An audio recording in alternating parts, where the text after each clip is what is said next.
9년 연속 1년 뒤에까지 주말 평일 상관없이 예약이 꽉 차 있는 걸로 유명해졌어요. 왜 우리는 그렇게 됐느냐? 우리가 뭔가 특별하느냐? 그렇진 않아요.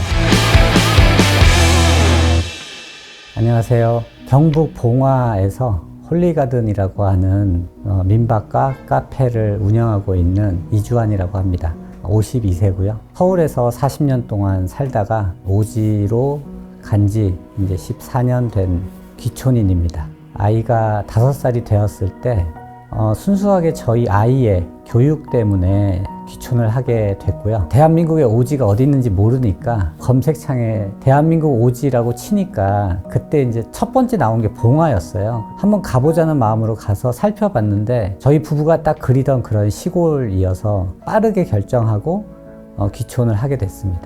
실제로 좀 교육에 도움이 되는 것 같으세요? 네, 굉장히 만족하고 있고 시골에 내려갈 때 우리 부부는 그냥 마음을 먹었어요. 아이한테 대학을 강요하지 말자. 그러려고 시골을 간 거니까 자기가 스스로 대학을 가겠다 그러면 뭐 어쩔 수 없지만 우리가 나서서 반드시 대학을 가야 된다고 강요하지는 말자라고 아예 마음을 먹고 내려갔기 때문에 현재까지 입시교육에서 자유로워지니까 우리도 아이랑 지내기 편하고 아이도 솔직히 공부는 뭐 그렇게 열심히 하진 않지만 그래도 재밌게 잘 학창 시절을 보내고 있습니다.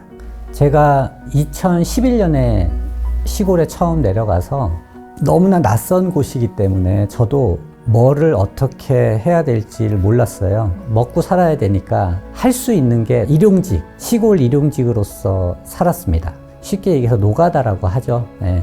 꽤 오래 했어요. 5년 정도를 일용직으로 시간을 보냈었는데 그 5년의 시간 동안 계속 뭔가를 해야 된다는 걸 찾기 위해서 보낸 시간이었어요. 근데 그때 가장 힘들었던 건 멘토가 없었다는 거예요.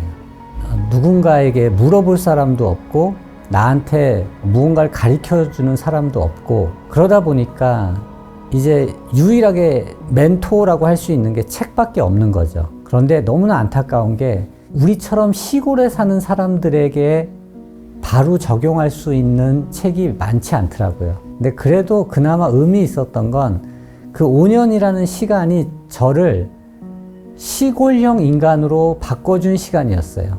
40년 동안 도시형 인간으로 살다가 바로 시골형으로 이렇게 모두가 전환이 안 되다 보니까 처음에는 몸 쓰는 것도 굉장히 서툴고 일단 체력도 약하고 그랬었는데 시골에서 그 5년이라는 시간을 육체 노동을 하다 보니까 자연스럽게 시골에서 필요한 기술과 체력, 그 다음에 능력을 갖게 된 거죠. 그렇게 그 앞에 5년간의 시간을 보내다가 그냥 이렇게 막무가내로 닥치는 대로 일용직 생활을 하면 안 되겠다라고 생각을 해서 막연하게 나는 시골에서 공간을 이용해서 돈을 벌어야겠다. 그러니까 누구나 생각하는 시골에서는 뭐 펜션이나 민박 이런 걸 생각을 이제 하거든요. 그래서 그러면 나도 그런 거를 언젠가는 해야겠 될 때 나한테 필요한 게 뭔지를 생각해 봤을 때 건축일이 필요할 것 같았어요. 그래서 제가 지역에 있는 건설 업체를 찾아가서 저를 좀 직원으로 좀 써달라고 얘기를 해서 거긴 사람이 없다 보니까 쉽게 취직이 됐어요. 그래서 거기서 일을 하면서 이제 집 짓는 기술을 배우다가 첫 번째로 시작한 게 민박이었어요. 시골 민박. 많은 사람들이 시골 민박을 했어요. 그런데 저희는 참고로 저희가 유명해진 이유는 1년 뒤에까지 풀부킹을 지금 9년째 하고 있거든요. 사람들이 잘 안 믿지만 그거는 사실이고 9년 연속 1년 뒤에까지 예약이 그러니까 주말 평일 상관없이 그냥 1년이 꽉 차 있는 걸로 유명해졌어요. 왜 우리는 그렇게 됐느냐? 우리가 뭔가 특별하느냐? 그렇진 않아요. 그러니까 시설이 특별하진 않지만 우리는 출발점을 자연 속의 민박이라는 개념을 확실하게 알고 시작을 했어요. 그래서 정원을 이용하고 자연을 이용한 민박이라고 하는 명확한 주제를 가지고 민박을 했고 그렇게 홍보를 했고 그게 통해서 예약률이 꾸준히 있는 민박을 하게 된 거예요. 민박을 시작으로 지금은 카페도 하고 있고 얼마 전부터는 화훼업도 하고 있습니다. 꽃을 수입 장미를 팔고 그다음에 각종 꽃을 파는 화훼업까지 그 모든 것이 저는 라이프 스타일을 판다라고 하거든요. 그러니까 모든 것이 다 하나로 수렴되는데 우리를 파는 거예요. 우리의 삶을 파는 거예요. 우리 삶의 시간을. 정원을 가꾸고 그리고 우리의 시간을 정원에 쌓고 그리고 정원은 시간이 가면 갈수록 가치가 올라가거든요. 시설이 낙후되는 것을 정원이 이렇게 보완을 해주고 우리의 시간을 정원에 사용하니까 자연스럽게 꽃도 많이 알게 되고 꽃을 가꾸는 기술도 늘고 그러다 보니까 꽃도 팔게 되고 이렇게 연결되는 거죠. 그러니까 우리가 어떠한 일을 하면서 시간을 또 따로 내고 따로 공부하는 게 아니라 우리 삶에서 파생할 수 있는 일들을 하나씩 늘려나갔어요. 그러다 보니까 지금은 저는 진정한 엔잡러거든요. 시골에서. 돈을 버는 직업이 7가지가 있어요. 민박, 카페, 화훼, 건축, 컨설팅, 교육, 마지막으로 유튜브. 이렇게 7가지에서 돈을 버는데 그게 하나하나가 다 따로따로 있는 게 아니라 그냥 우리 삶이에요. 우리 삶을 쪼개서 파는 거죠. 제가 교육생들한테 항상 얘기하는 게 라이프 스타일을 팔라고 얘기를 하거든요. 단순하게 상품을 팔지 말고 예를 들어서 카페를 하면 그냥 커피를 뭐 맛있게 만들고 디저트를 맛있게 만들고 그 개념을 넘어서서 카페가 하나의 나의 라이프 스타일이 되게끔 그래서 그 라이프 스타일 전체를 팔게 되면 다른 카페와 차별화되는 카페가 된다. 유튜브하시라는 분들한테 컨설팅도 많이 하시잖아요. 네. 그래서 실패한 사람이 있었는지 그렇다면 그 이유는 무엇이었는지. 네. 제가 이제 컨설팅을 하고 있는데 컨설팅을 포기한 사람들은 있어요. 그게 왜 그러냐 하면 제가 이제 컨설팅을 하게 되면 우리는 미래를 그리고 시작을 해야 되는데 그런 개념을 먼저 서로 그게 동의가 돼야 되거든요. 그러니까 단순하게 지금 돈을 버는 컨설팅을 해주는 게 아니라 일종의 동지 같은 개념인 거예요. 제가 이야기하는 걸 이해하고 받아들이고 진짜로 받아들이고 돈을 준다고 그냥 무작정 저는 컨설턴트가 아니거든요. 제 시간의 일부를 컨설팅을 하는데 할애를 하는 건데 그 조건은 뭐냐 하면 시골에 일단 와 있는 사람들 시골에 현재 와 있고 시골을 정말로 사랑하고 시골에서의 삶을 원하는데 그 사람들 중에 돈 버는 거에 어려움을 겪고 있는 사람들이 있어요. 그럴 때 이제 만나게 되면 서로 얘기를 통해서 이 사람이 정말 시골을 사랑하는지를 확인하고 바로 단기적인 효과가 나는 컨설팅이 아니에요. 그냥 결국에는 뜻을 같이 해서 너의 미래를 그려봐라. 거기에 이런 일이 지금 너한테 필요한가를 먼저 대화를 통해서 합의가 되면 그러면 이제 구체적으로 그 사람한테 적당한 비즈니스의 크기가 있거든요. 그러니까 민박집의 크기가 있어요. 민박집이라고 해서 다 크게 한다고 좋은 게 아니라 시골 비즈니스는 기본이 스몰 비즈니스예요. 일단 직원을 구할 수 없다는 걸 전제로 해야 돼요.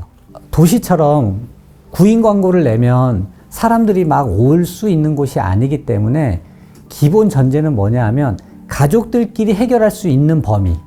만약에 부부 2명이다 그러면 부부 둘이 할 수 있는 범위가 정해져 있고 만약에 성인이 4명일 경우도 있거든요. 뭐 부모님 2명에 자식이 성장한 자식이 2명 이러면 최대 4명 정도는 노동력이 가능한 거잖아요. 그러면 그 4명이 해결할 수 있는 범위가 있고 또 노동력만 중요한 게 아니라 당장 그 사람이 쓸 수 있는 자금도 굉장히 중요하기 때문에 그런 전반적인 거를 고려했을 때 그 사람들한테 맞는 민박집의 크기를 만들어 주는 거죠. 그래서 적정 수입, 얼마가 필요한지, 얼마가 필요하면 적정 투자금은 얼마인지 이런 것들을 이제 알려주고 그거를 같이 만들어 나가는 거죠. 그런 게 맞아야 되는데 단순하게 저 사람한테 의뢰를 해서 돈을 벌어야겠다라고 접근하는 사람들이 있어요. 지금은 도시에 있는데 제가 이걸 가서 시골에서 하면 돈을 벌 수 있지 않을까요?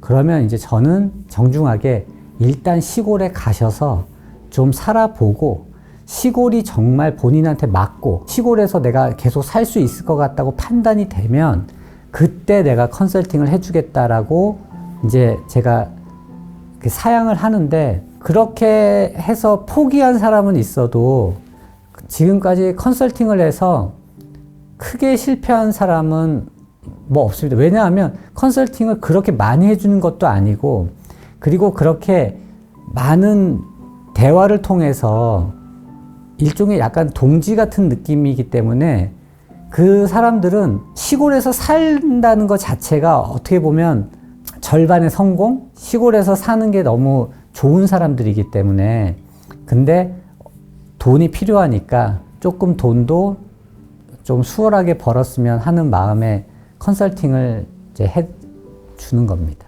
네. 불편한 건 없으세요? 시골에 계셔서? 불편하다고 받아들이면 한없이 불편한데 그러니까 이런 거죠. 시골 사람들의 특징이 자기 스마트폰에 배달 앱이랑 카카오 택시 앱이 없어요. 안 되니까 필요가 없는 거예요.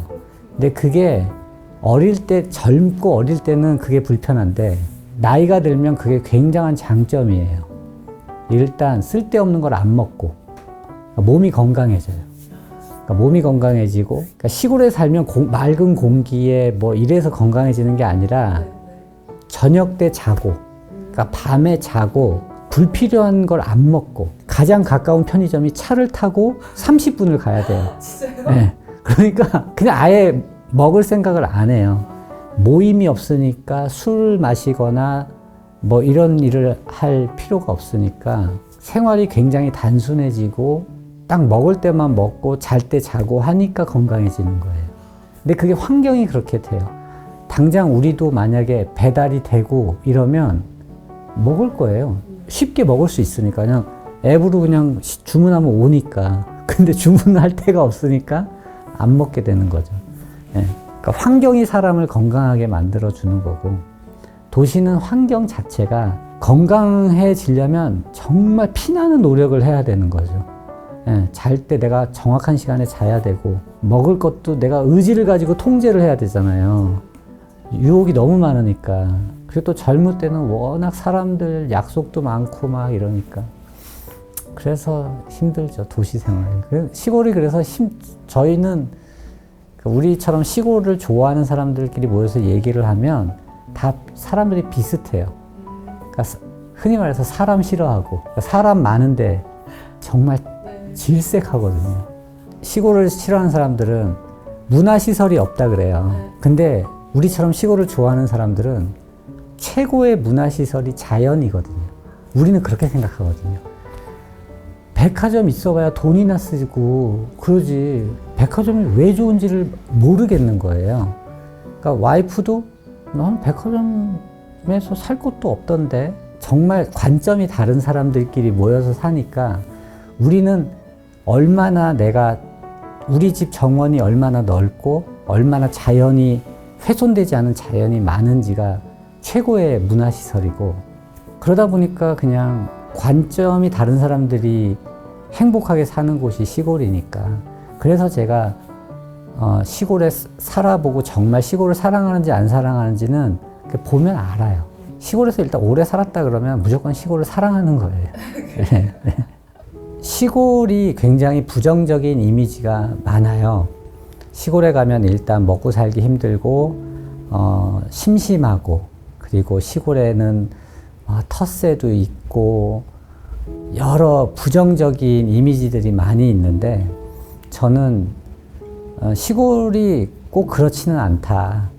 그리고 지금 시골이 소멸되어 가고 있는데 반드시 저와 같은 사람, 우리 같은 사람들이 있을 거라고 저는 생각을 해요.